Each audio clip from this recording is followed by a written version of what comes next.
Hello and welcome to episode 3.1, as I will call it, of Promoting Thought.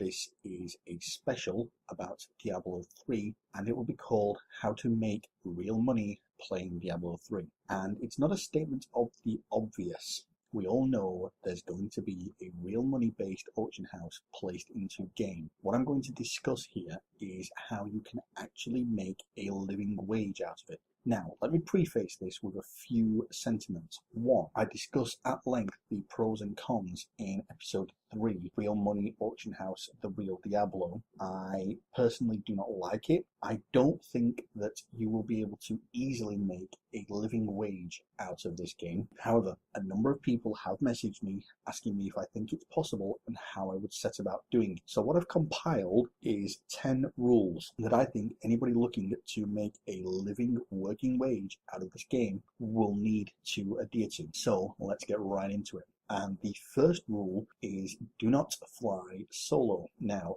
this one is quite a simple one to explain. It's pretty much been confirmed that you'll get more and better loot drops with more people in your group. You will also have an easier time progressing, even though the encounters will be more difficult. This is a standard feature set of games like this. Darkspawn did it, Diablo 2 did it. The more people you have, the higher level the monsters, the better the items, the more chance of rare items, the more chance of really rare items, and thus more valuable ones you have. Also, the more things in general you will collect. So it's pretty much a no-brainer to have a group. So, following on to that, rule number 2. Trust the people you work with. Ideally, you're going to want one person to take care of the money, or you're going to be taking it in turns to take care of the money. It's going to be very difficult to do an even split based on the items without first selling the items. You could try and do that, but I think in terms of efficiency and maximizing your profits, it's going to be better for people to take it in turns, selling the items and cashing out, and then distribute the money between you somehow. Maybe pool it into one shared account that you then all have some form of access to with a withdrawal limit, weekly withdrawal limit per person. You can look into your options there. You can have bank accounts that more than one person can access. You can have bank accounts with more than one card. You could have one person collecting the cash and then sending it out to the other people, but you're going to need to trust each other because however you look at it, you are going to be handling each other's money. 3, and this follows on from 2, don't trust the people you work with.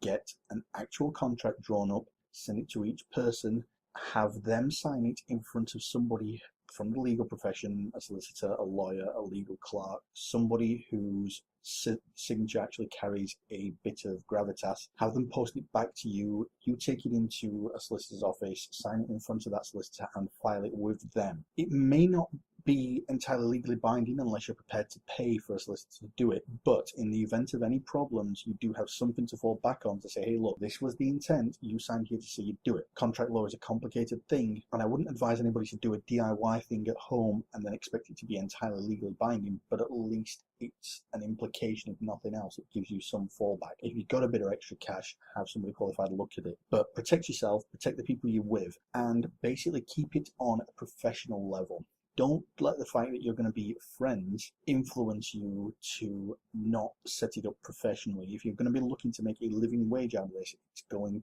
to really come down to rule number 4, which is be committed. You will have to make this your job, basically, if you want to make a job-like wage out of it. You're going to be playing for several hours a day.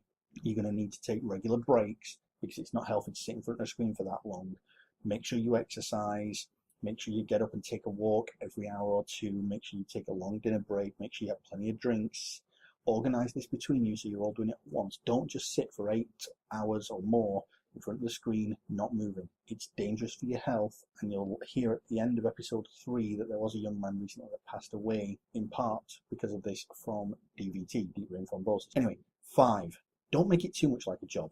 Have fun while you're doing it. Remember, you're still playing with your friends. These are your social contacts. This is your game. This is your hobby. It's just a bonus that you can now make money out of it. View it that way when you're actually doing it. Don't view it as a job, because as soon as you view it as a job, you will eventually resent it. Most people don't like their jobs. Most people don't like their bosses. Think on this before you get into it. This has the potential to spoil friendships, spoil social circles. So make sure that it's fun as well as profitable. Number 6, perhaps the most important for efficiently making a profit, learn the in-game economy. Very important. The in-game economy is going to define what you can sell and what you can't. It's going to define how much it's worth. It's going to change over time. It's going to be subject to outside influences. It could be subject to market manipulation. There's all sorts of factors that could be involved here. So learn it as best you can. Think of it like when you're playing your MMOs, the people who made the most money off the auction house were the ones who learnt the economy and learnt how to control that to a degree. Number 7, only sell what will be in demand. Look at what people are going to need. High-level gear, the runestones for item ability augmentation, the skill augmentation materials, things like that, things that are reused or you're going to use multiple times over a character's progression, or really high-level items that are going to be near to best in slot or enable them to chase the best in slot items. Those are going to be the things that will sell the best. That's pretty much a guarantee. Although obviously it's not an actual guarantee, but it's pretty laid on that this is going to be what you should chase after. And as a result of that, you will also need to understand the game very, very well. So you'll need to actually play it a lot, and you'll need to read up on it. You'll need to understand what's good, what's bad. The stats on items are randomized, so you're never going to know what you're going to get. Which leads me on to point 8. Accept that you will have good days and bad, because the loot drops are randomized, because what you get is randomized, how much you get is randomized. And some days you're only going to pull the really, really junky stuff, and some days you're going to pull lots and lots of really good stuff. Learn to understand that this will happen, that your income is going to be somewhat variable from this. When you have a few good days, put some money to one side to get you through the days that are bad. Number 9, understand your competition. The people that are going to get involved in doing this are going to be people like you. There's going to be the ubiquitous gold farmers. There's going to be a little kid who is just doing it for fun, like a paper round. There's going to be all sorts of different people selling goods, but anybody that isn't your group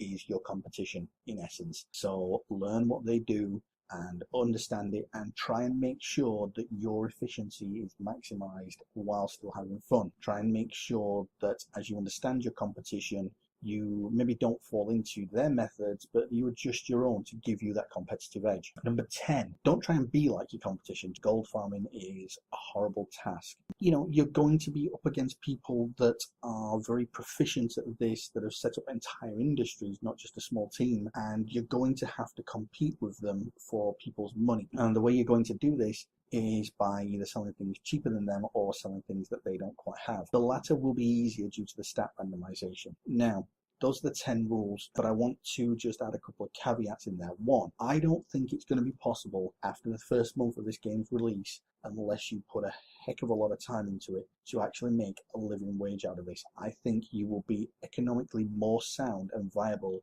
with a regular full-time or part-time job. However, there is money to be made. Also, it's not healthy to sit at the screen for several hours at a time without taking breaks. If you're going to do this, look into good, healthy practices for people who spend a long time at a screen.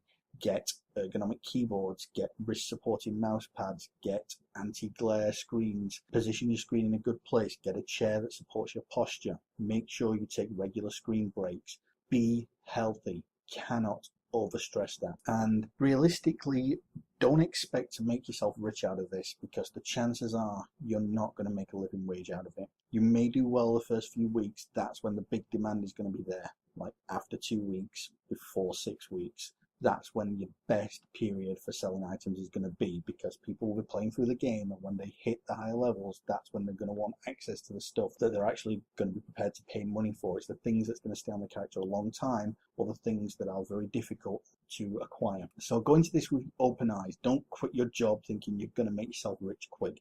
This isn't a get-rich-quick scheme. There is no such thing as get-rich-quick. You either get lucky or you work hard. I think in this game, to make anything like, you're going to have to work hard. So have a good think about whether this is something you actually want to do, because this could spoil your hobby, it could spoil friendships, and it could spoil your health if you don't approach it correctly. I personally don't want to see gaming turn into a profession, but I think that's the way we're going, and I will discuss this in a future episode. But for now, thanks for listening, and enjoy your gaming, guys. Now, one more quick thing before I go. A friend of mine is very shortly going to climb Mount Kilimanjaro, and he's doing this all in the name of charity, mate. So I'm going to put a link to his page for people to make donations if they want to. He'll be listing the causes he's going to be putting the money towards. They're all going to be good causes, and if you can give him a message of encouragement, or if you want to chuck a little bit of money towards the charity that he's going to choose, then that's up to you. But just have a look, and at the very least just drop him a good luck message. The guy's, never done anything like this before. He's been training for over a year for it, and it's a big thing. So let's show a little bit of support. Please don't forget to like and subscribe to the channel. Check out our Facebook page, check out the Twitter feed, and also if you're a gamer on Steam, there is a Steam group where you can meet like-minded gamers who are looking for discerning people who like an intellectual approach to gaming to play with. It's called Pro Thoughts, which is short for Promoting Thought. The details are all down below, so have a look into them. Join us on Facebook, Twitter, Steam, and say hello to the other listeners and to me as well. Thanks for listening. Bye-bye.